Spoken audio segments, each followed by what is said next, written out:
Jason Duncan, also known as the Real Jason Duncan. If you follow him anywhere on the socials, if you're living under a rock, give him a Google. This guy has done some amazing stuff. Jason, welcome to the show. How you doing, brother?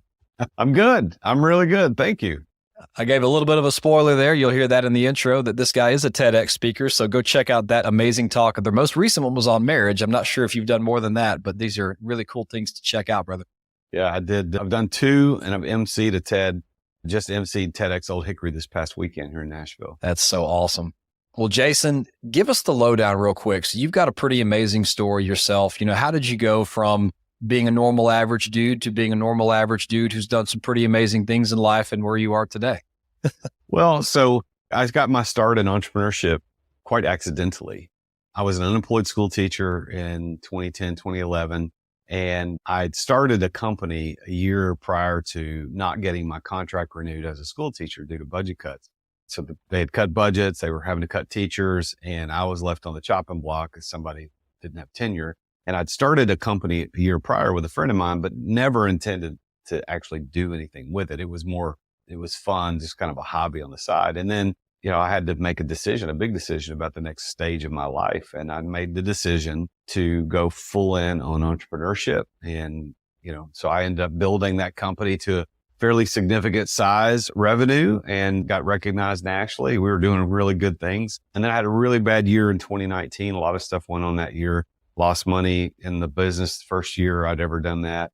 And I realized at the end of the year, the reason we lost money, the reason that the company was not doing well is because I wasn't paying attention to what was going on.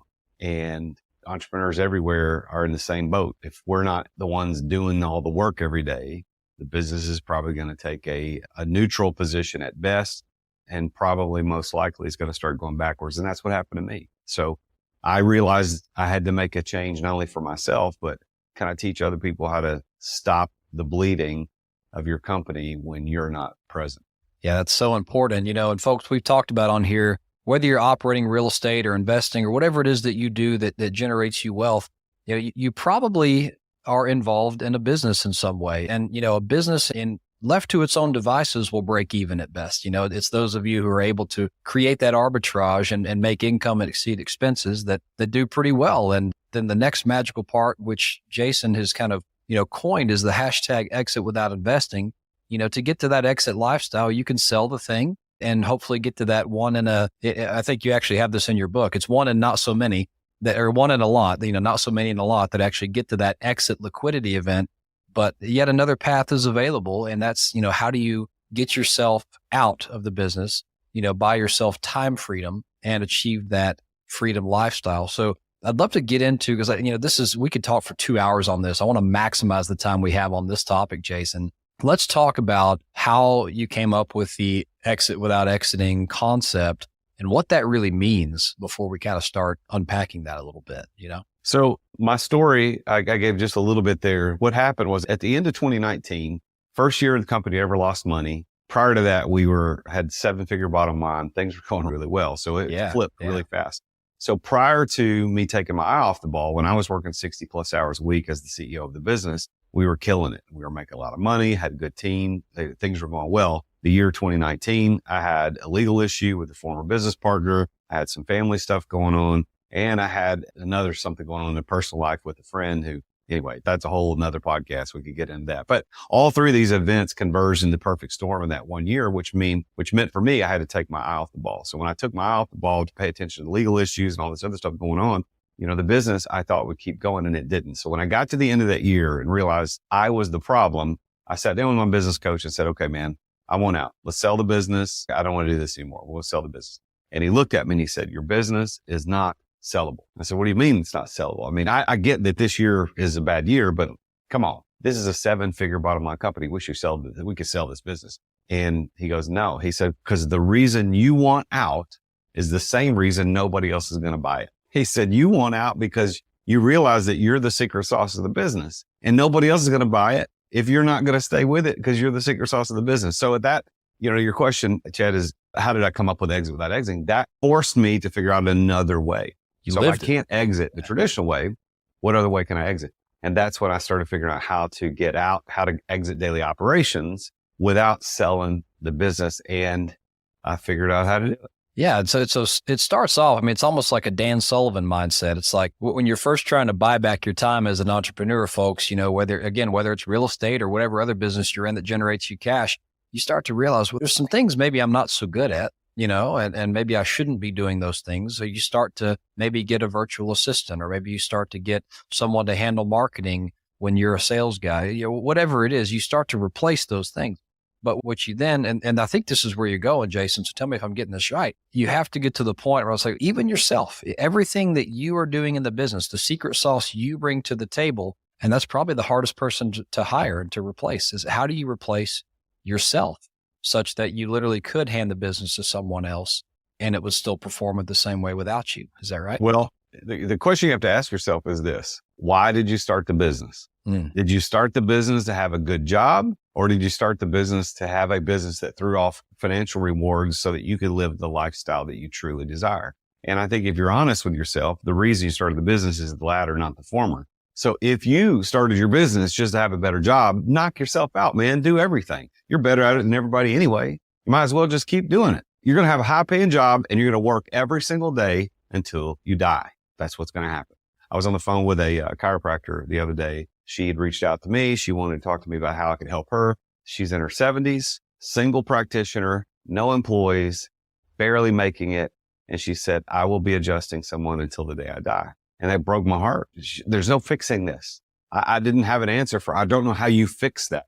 Now, you come to me earlier, 20 years earlier, in her case, 50 years earlier, and let's figure this thing out. We can get you to a place where the business is throwing off tons of cash. You're not having to adjust anybody. You're not having to be there every day, and you don't have a job. What you have is a business, an asset that continues to grow in value. Most people, and I know your listeners are right in line with most people, believe that the only real passive income is through real estate. And that's not true. I invest in real estate. I have an Airbnb, Verbo that I rent out. Like, I get it. I like real estate. As a matter of fact, I live in a rental right now because I sold the big house I had just so I could invest in short-term rentals. I get it. But there's other ways to do passive income, and that's through business ownership. And if you set your business up right, you can have passive income through your business. And it's taxed very similarly to the passive income from real estate. Yeah. And I want to capitalize on what Jason just said there, folks. We always talk about real estate as an obvious choice for passive income, and there's opportunities to invest passively in there and get a return while someone like Quattro goes and does all the work for you.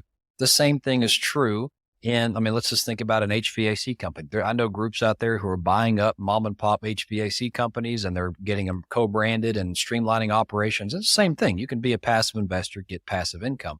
But if you kind of pull back the curtain a little bit, I'll tell you guys a little secret.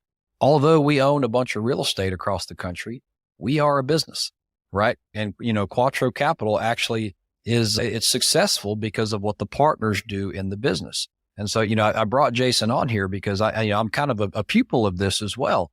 And that, while we've started a thriving business and it's been going for many years and it has, 200 million in assets and all sorts of stuff going on, that's great. But until there's a day where Chad can disappear to Austria, I say that because it's my favorite country, until Chad can disappear to Austria skiing for 4 months and it doesn't matter, Chad has not achieved the exit without exiting concept. And that's where, the business itself that you own can be what's throwing off that cash flow, which, could have been your salary before when you were trading time for money. So let's put all this, let's transcend for a second, Jason.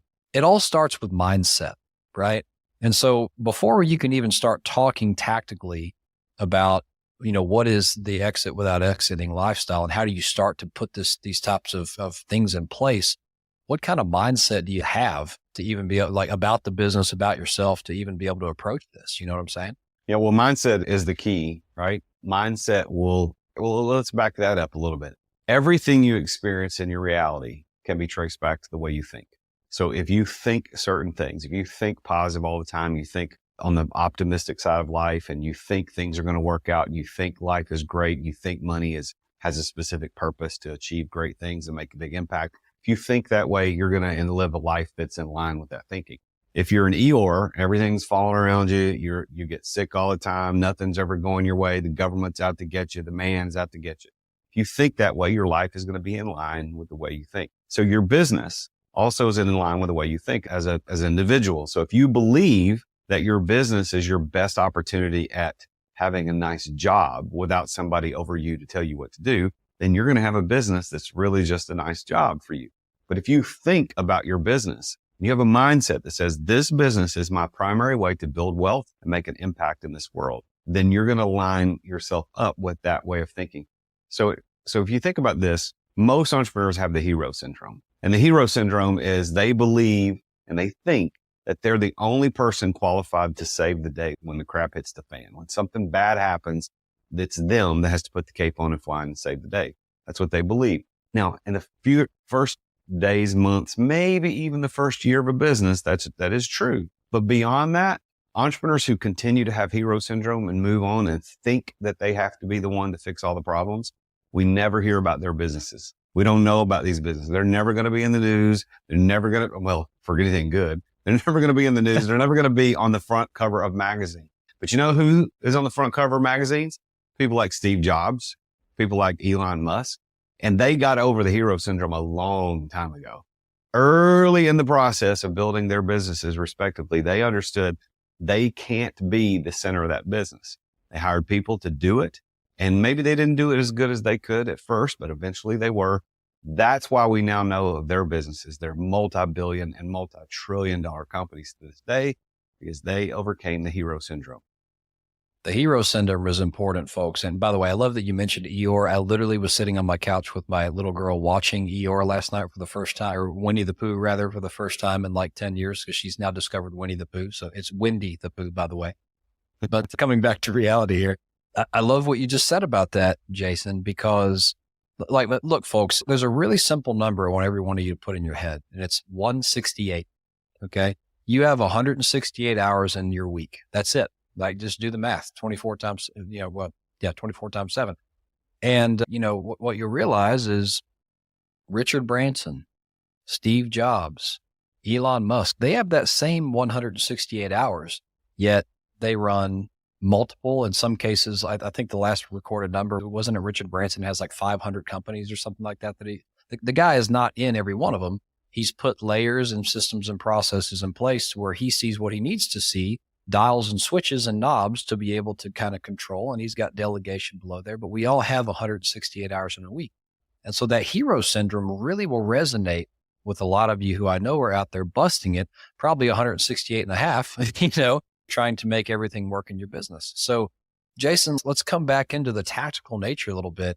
And I really want to talk about the book at the end of the episode. So folks, stay to the end of the episode because there is a book Jason's wrote that outlines all this. We cannot cover this concept in a 30-minute podcast. But, tactically, how do you start to approach, not being the hero and turning your, let's just call it sole proprietorship, into an actual business with people who are doing things the way you would do them? So tactically, it starts with delegation. So nothing matters until the mindset's in place first. That's the first thing. But then tactically, when you get into the things you have to do, there's 4 core principles that I teach, and they're really sequential. So one leads to the next, leads to the next. The first is embrace delegation. And so what I found now that I've learned how to become a master delegator, and I'm coaching my clients to do the same, what I found is that nobody understands delegation. Nobody. I didn't, and nobody does. So what happens is I have to work with clients who think they understand delegation, they think it's just assigning a task to somebody and then letting them handle it. That isn't a delegation. There's a specific method for delegation that I teach that once you embrace, that is the first step to freedom. The second tactic is called as eliminating stress. It's not reducing stress. It's actually eliminating stress. And I believe that through something called the law of open cycles, which is a universal law that teaches us that stress isn't caused by the endurance of stressful situations, but rather stress is caused by the too many open cycles at any one time.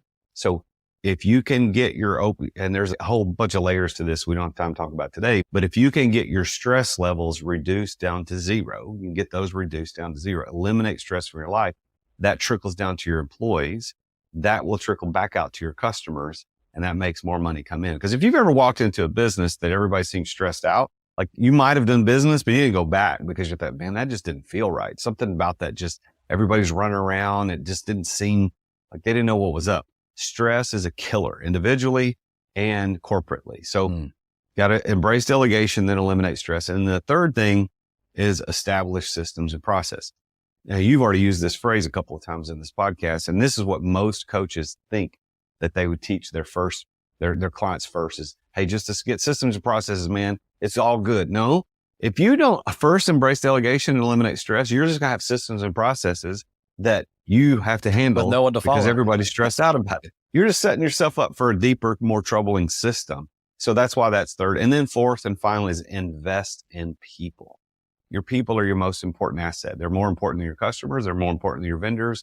Your people, the people who work for and with you, are the most important. So there are specific tactics that I teach my clients how to invest financially, how to invest emotionally, how to invest in every way you can imagine so that they will be there to run the thing the way you would when you're off doing whatever else you want to do next. I love those four things, man. And if we start with embrace delegate, let's say a few words about each one of them. And again, folks, we can't cover all this here. Let's try to get you excited about these a little bit. You didn't just say delegate. You said embrace delegation, right? And to me, that sounds like it's a buy-in on your side. I've seen, and I've been delegated too in prior lives, right? Where it's like, I'm delegating this to you, but I really have my hand on the back of your shirt collar, making sure, and I'm kind of almost puppeteering you around, So when you're saying embrace delegation, what does that mean? And what should that mean to the audience? Well, so delegation is not, like I said, assigning a task to somebody. Like anybody can assign a task to somebody. That's not delegation. That's 1/3 of what delegation actually is. Delegation starts with assigning, but the other two parts, the other 2/3 that people don't think about are this. They have to entrust that task to that person, which involves a certain level of trust in the person. And they have to empower the person to do this. So your example of holding, the guy saying, go do it. And then he's holding on to you to make sure you do it right. That's actually called confiscation. That's not delegation, because what ends up happening there is I assign it to you. I didn't delegate it, but I thought I did. I assigned it to you. And then I'm watching over your shoulder. Did you do it right? No, you didn't do it this way. No, I'll do it this way. And you know what? Just give it to me. I'll do it. Right. That's a lot of entrepreneurs. That's called confiscation. That ain't delegation. And then the other side of that, the sin that I commit more often than confiscation is called abdication. And it rhymes and does on purpose. Abdication is when you formally divest yourself of the responsibility of the outcome. And so abdicators like me, that was my biggest problem, is I would trust people too much. I would assign a task and then never look back and then never go check on them. Did it work? Did it not work? Did they get the tools that they needed? And so really I assigned, but I didn't entrust. And I certainly didn't empower that person to do it. So delegation really requires those three things. And so in the book and in some of the courses that I teach and when I speak on stages, I talk about this training wheels to delegation, that there's these 6 steps. And I take people through, like, if you just practice these for the next 90 days, then you will be a master delegator. Yeah, that's super powerful, folks. And so if I got that right, it was assign, it was empower, and then it was, what was the last one? Assign, entrust, empower. Assign, entrust, empower. So that kind of brings it full circle into, actually setting someone up for success to be delegated to. And then, so let's go into the next part. So now we're talking about eliminate the stress. Like I almost have like rays of heaven coming down on me when you said those words, because, most entrepreneurs, including myself, our lives are stressful. There's a lot of, and I love how you defined it. It's too many open loops, right? If I dream of a day where I can handle one thing, close the loop, and then handle the next thing, close the loop, and the next thing. And that just never seems to happen. There's a lot of open loops. So, how do you even start to so you said it starts with you, but how do you start to instill that culture? Because now you've delegated, you've got some people you're delegating to. How does that work? So think about this, man. If you only had one thing to do today, just one, that's it. Like you had nothing else to do. All you had to do was have this podcast. You didn't have to pick your daughter from school. You didn't have to go to the dentist like I just came from. You didn't have to do anything. Like one thing. It didn't matter how big that one thing is, you could accomplish it stress-free. Because the reality is, stress is caused by too many things, not the things. Let me say that again. Stress is caused by too many things. Too many. Not the things. So whatever the things are individually, man, boom, I got it, whatever. I got those. But you put all those together, that's when I feel stressed. So the illustration I give people when I talk about this is if you can imagine for a minute all the things that you have to do, let's say over the next 30 days, maybe just the next week. 30 days kind of makes it a better picture mental image. But if you wrote all those things down on a single piece of paper, each of them. So you take out a piece of paper, write the one thing, pick my daughter up from school, go to the next page, get my oil change my car, go to the next, like write them all down. Here's the thing. The thicker the book, the more stress you feel. If you put all those pieces of paper into a single, put them into a book format, the thicker your book, the more stressed you are. That's the reality of stress. Now, how do you eliminate it? Well, you eliminate it by understanding how to deal with it. So if you can say, for example, I teach this whole thing called open cycles inventory, which again is more detailed than we could do in a podcast, but this open cycles inventory is going through and playing triage on the things that need to be done now, things that can be done in the next couple of weeks, and the things that are going to take months to accomplish. Maybe other people are going to have to help us. And when I teach people how to do this open cycles inventory, they start feeling the stress drip off of them immediately. And it can happen. And now I'm probably the stress-freest person that I know. Like people who know me well, like I'm not stressed. I'm not stressed. And if I become stressed, it is readily apparent that I have too much crap going on at any one time. That's all it is. That's what it comes down to. So stress can be totally eliminated once you understand what causes it, and then you figure out how to manage it. And I'll give you one example. So I was in here, I work from my home 90% of the time. And so I'm sitting, this is my home studio right here. And my wife walks in the office, in my office not too long ago. It was several months ago. And it was one of those days when stress started to become apparent. Like I had too much happening. And she said to me, she goes, hey, we need to do, and whatever, I don't even remember what she said. I looked at her and she understands this. So it wasn't like I was doing coach speak on my wife. We all in this family understand open cycles and what that means. And I said, babe, I got too many open cycles. I can't deal with it right now. And she didn't argue. She didn't say that because she knew, like, if I had one more thing, it's going to be a problem. So she took it and dealt with it on her own. And then a couple of days later, that memory crossed my mind. I said, hey, what was that thing? And she goes, oh, it was this. And it had to do something with registration on one of my motorcycles or something. And so I handled it then. So she just knew, okay, don't add another page to the book, man.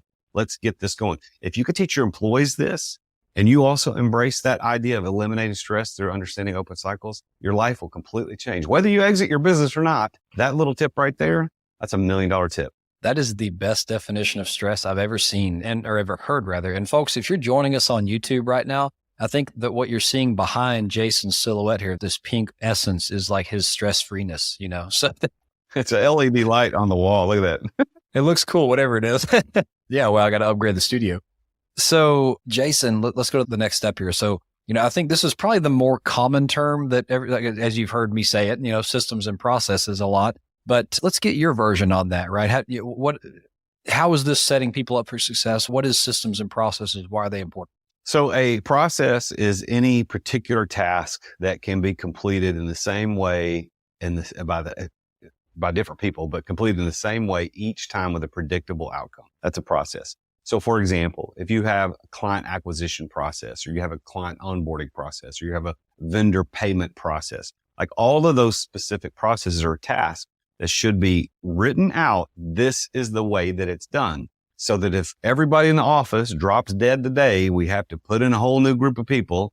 I know that's kind of morbid, but we had to put a whole new group of people. Those people would know, oh, this is step one, this is step two, this is step three.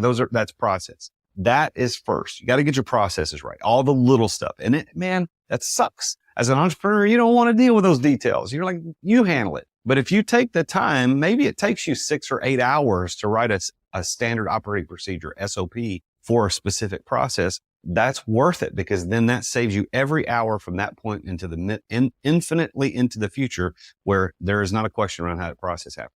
And systems are groups of processes that, when worked together, creates predictable outcomes that are safe, efficient, effective, and they work. They're streamlined. And so systems are groups of processes, a process of the small things. I'll give you an example. You're a podcaster. I'm a podcaster. On my podcast, I've got an SOP for my podcast. My podcast is called The Root of All Success. We call it TROAS internally so that we all know. We don't have to say the root of all success every time. So when internally for our team, we have a TROAS SOP. It's in a Google Doc. It's probably 3 pages long. And there's pre-show, day of show, or there's pre-show, day of show, post-show. There's 3 sections of what has to be done. It's color-coded. So step 1 might be color-coded green, and that's my assistant, Renee. Step 2 might be color-coded blue, and that's my podcast manager. She has to do that. And it goes on through there. So everybody can log in and look, where are we at in the process? And they can look at it and go, oh, this is what needs to happen. So just the other day, and that's just one example of an SOP I've got for one thing in my business. But just the other day, something broke in the process. Something didn't happen. We had a guest who didn't show up, and I'm sitting on Riverside, just like we're doing it here. I'm sitting on Riverside. The guest is not here. And part of the process is my assistant texts the person the day before, verifies that they're coming, confirms that they're going to be there. They know the link and all that stuff. Well, what ended up happening, and I'm confessing a little bit of our sins here. So my apologies to the guest this happened to, but she got the wrong link. So something happened in the process. She got the wrong link. So I simply said back to my team, go to the SOP, find out where the broken link is and fix it. And so I didn't have to go reprimand anybody. I mean, I know who caused it. I know who did. I could have called that person up and go, why'd you do this? You wasted my time. You wasted the guest time.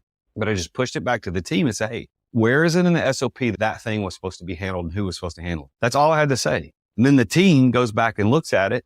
Frankly, I don't know what they did after the fact, but they handled it themselves. And the report I got back was, well, never happen again. We got it handled. Like, that's the beauty of an SOP. But if I didn't have that SOP, what would have happened? I'm sitting there, where's the guest? Where's the guest? And I'm calling somebody, my podcast manager, where's the guest? Did you message? I didn't message him. Maybe Renee did it. And I call Renee, where's Renee? Did you message? I didn't do it. Did you? That day would have been stressful because of all the little open cycles that I would have been trying to keep up in my brain. But instead, I have a system that handles it all. That's the beauty of systems and processes. That's beautiful. And folks, I mean, similarly, so for Real Estate Runway, we also have an SOP. We keep ours in ClickUp, different tool, but doesn't matter. And I will tell you, it was awful when I had to sit down and write it down because when I figured out how to be a podcaster, I had no idea what I was doing, right? The company had no idea what they were doing. And so eventually it's like, okay, we got to sit down and make a process here. What are we going to automate? What are we going to have a person do and all that kind of stuff? And this is this is a great example because it's a great analogy of what you go through as an owner. First, you figure out how to solve the problem because you're a hero and you're going to do it all yourself. And then you realize, well, I guess I could use Calendly to probably handle it instead of sending emails back and forth. And so I put that in place. And then I don't like editing, so I'll hire a company to do that for me. Like, you can kind of see the rhythms here. And then it's like, well, gee, all I want to do is get on the show and talk. I don't want to schedule. I don't want to download files. I don't want to post it on social media. You want a team to do that. And so you write it all out. And then the cool thing is when you get your who's in place, your embracing of delegation, eventually they master the process. And eventually you say, well, this is a fun question that I don't know if you teach it this way or not, Jason, but this is a fun question I like to do is like, okay, well, you now own this process. How can we do it better? And I love the way you said it. It's like, I tell them, like, if you got hit by a bus tomorrow, how would your legacy be to teach the next person how to do your job? And it's probably not too morbid of a thing to say. I shouldn't say that anymore, but the point is you give them ownership of it and then they're so excited because now they control it. And wouldn't you know it, the guy that I hired to do it, he's got AI involved in this now. I mean, there's all sorts of stuff that I didn't even think of, it's cool. So anyway, coming to the last part of it. And it's, so we've been through, okay, now it's invest in people, right? Around number 4, we've been through embrace delegation. We've been to eliminate the stress. We've been to create systems and processes. And now we're on to invest in people. And I don't even want to say another word because your definition of this is probably going to say it all. So what is that? All right. To invest in something, and this is Real Estate Runway, right? I mean, to invest in something means to put out some sort of resource, whether time or money or something else, with the expectation of a return.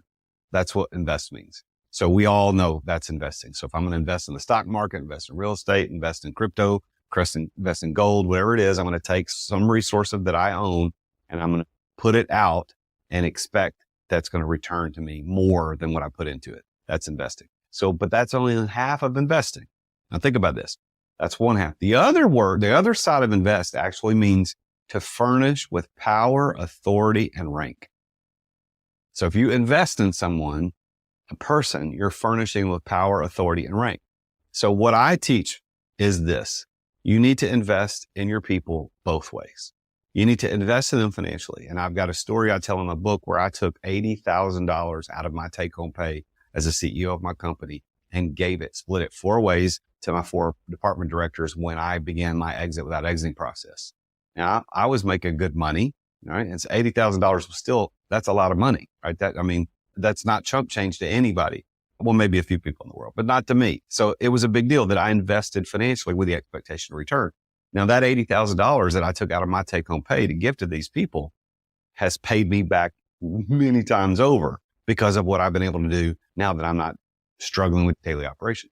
But the other side is furnished with power, authority, and rank. And so that's giving them the power to make decisions, the authority to make the calls when they need to, and to change their titles or ranks and appropriate. I'm not playing word games with people, but appropriately give them the titles so that they have oversight in ways that are meaningful. Because if I pull out of day-to-day operations as the president and CEO, somebody's got to be responsible for day-to-day stuff. So that's a very oversimplified version of this, but invest is 2-sided. It's one is financial and the other is about what you're doing with that person as an individual. And you bring those 2 things together. That's when you invest in people. And then of course, that rotates right back up to the top of embracing delegation. You teach them how to embrace delegation. You teach, again, them how to eliminate stress, teach them the importance of systems and processes, and teach them to invest in people. And it's just a cycle that continues on forever. And when you do it right, you get a lot of really good financial resources that back you up on it, and you don't have to be there every day. Amen to that. And folks, we have talked on this show so many times about, the perils of trading time for money. Okay. And if you remember nothing else out of this episode, the path that Jason and his team are teaching people to walk, how do you take money to buy time? Right. Because that's oversimplification, but it's coming back full circle. You can never get more time. You can always get more money. If you don't believe me, go read how we've printed, a quarter of or half the world's money supply in the last 2 years, right? We can always get more money. Yep. But you can never get more time. We always have that 168 hours in a week, and you have however many years the good Lord will give you. So anytime when you get to the point of having, embraced delegation and lowered the stress in the environment and built systems and processes. And this is probably the hardest part. I know it'd probably be the hardest one for me is to, let's take money out of my pocket. But if you recognize that money is buying you time, there's no better investment. It's the one non-renewable resource we have as entrepreneurs. And I will disclaim everything I just said, but I'm not exactly sure how much of what I just said came out of Jason's book. A lot of it probably did because it's sitting on my nightstand right now. So if I took any of your words there, I apologize, but they were well written. Everybody go look at it up. To exit without exit, you can go check out a copy at therealjasonduncan.com/free book. I'm actually just telling your listeners this. Not everybody knows that's a link, but you go to therealjasonduncan.com/free book. You get a free copy. Just pay shipping and handling. I'll send you a free copy of my book, Exit Without Exiting. Jason, you are the man. I appreciate you coming on the show and talking about this. Before I let you go, you got time for 2 Quattro questions? Go for it. All right. First one, what is your superpower? Could be life or business. And how does it help you give back to the world? Wow. That is a great question. What is my superpower? Well, my superpower is I think I have the gift of leadership and teaching. I think those are my superpowers. And that I use. And I'm on a mission to help 100,000 entrepreneurs gain success and balance through my gifts of leadership and teaching. Ultimate clarity. I love it, brother. Let's flip the coin. What's your biggest failure, life or business? And what did you learn from it? I think my biggest failure in business was probably a business partnership that went wrong. That actually was the whole 2019. That was something. I had a business partnership that went wrong. I learned a ton from that, and it was the darkest, worst year of my life. I thought I was going to go bankrupt and lose everything. I lost a good friend in the process, but I learned a lot. So I don't look back with regret, but there is a lot of wished I'd have done stuff different. That's fair. They always say partnerships are like marriages, but a lot harder to get out of. And there's some truth to that. So yeah, it was tough. I don't ever wish anybody to have to go through a partnership divorce. But I think part of what that did is made me the man I am today and the coach that I am. So when I have clients come to me and want to work with me and they've got partnership issues, I can say, hey, here's how you need to do it to protect yourself. I love that. And let's see, we've talked about the book, folks. That link will be down in the show notes for your clicking pleasure. So just scroll down, check that out. Before we get to how best to get in touch with you, tell us about the podcast one more time. Troas, I think it was. That's the internal. Yeah. That's our internal. Externally, what does that mean?